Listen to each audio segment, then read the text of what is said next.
Kris Krohn here with REI TV, and today we're talking about how long it takes to break habits. We got some good ones, we got some bad ones, and ultimately, what is it going to take for you to break them habits and set the right ones up?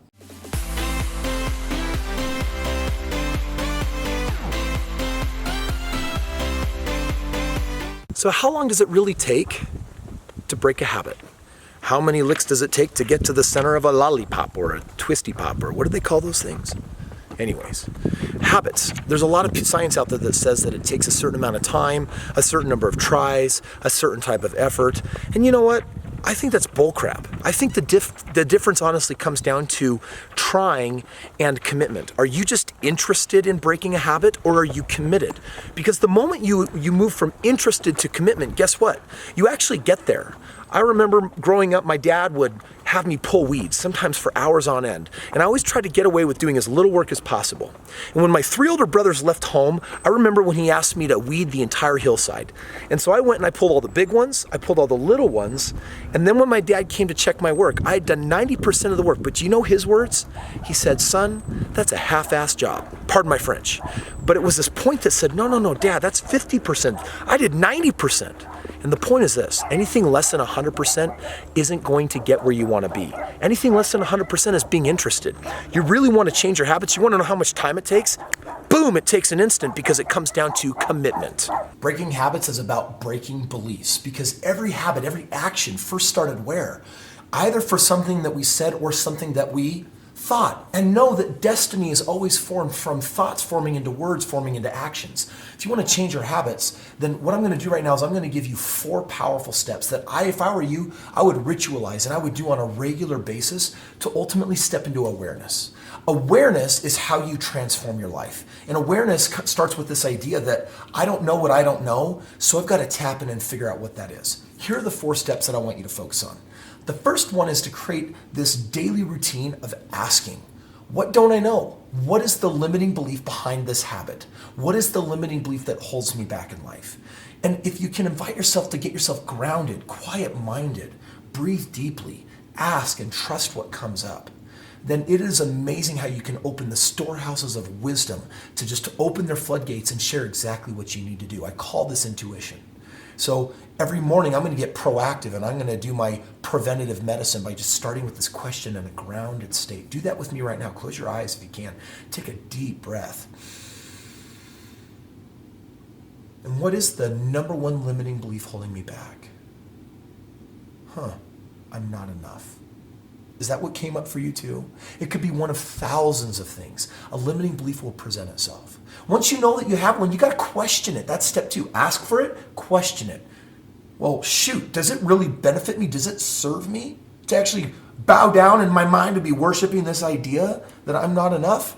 Well, hocus pocus, that's stupid. Of course it doesn't. I'm not gonna bow down and worship that idea. That's just downright ridiculous. Shine conscious light on some of these ideas, and all of a sudden it's like, whoa, this is a great idea. Whoa, this is a really stupid idea. We want to take all of the erroneous ideas and we want to kick those out of the equation. So step 2, question it. What's the cost of it? Is it serving you?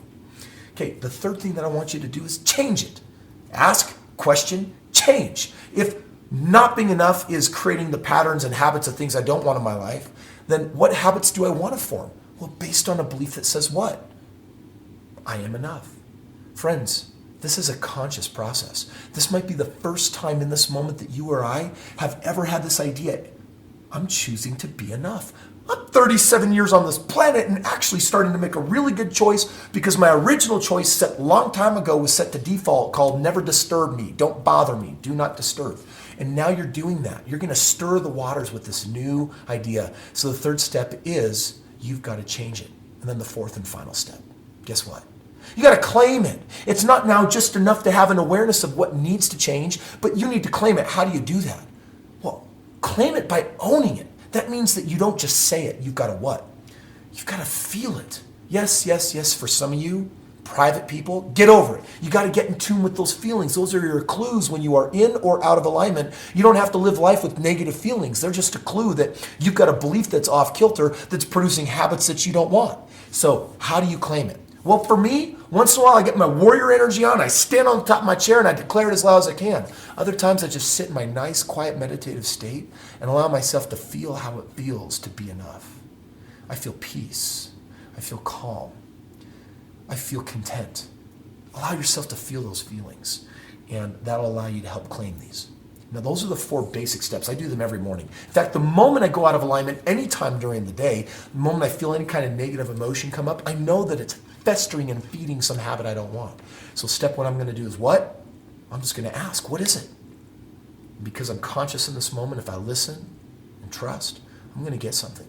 Step 2, I'm going to question it. Well, does that serve me? No. The answer is always no. Step 3, change it. What would serve me better? I'm going to use the same. I made a bad choice then. I'm making a good choice now. And step 4, claim it. Own it. And that's the basic steps of doing belief breakthrough that you use to alter your habits. I have a much more extensive process on belief breakthrough. And when people come to actually our 3-day Limitless, right here, belief breakthrough event, we spend 3 days creating amazing, fun, and challenging environments that are designed to bring up your habits and your limiting beliefs, your false beliefs that are getting in your way. We take you through some really powerful ways of changing those on the spot. You're in the driver's seat, in control all the time. But I'm telling you, just start even right now today with these 4 basic steps. Ask, question, change, and claim.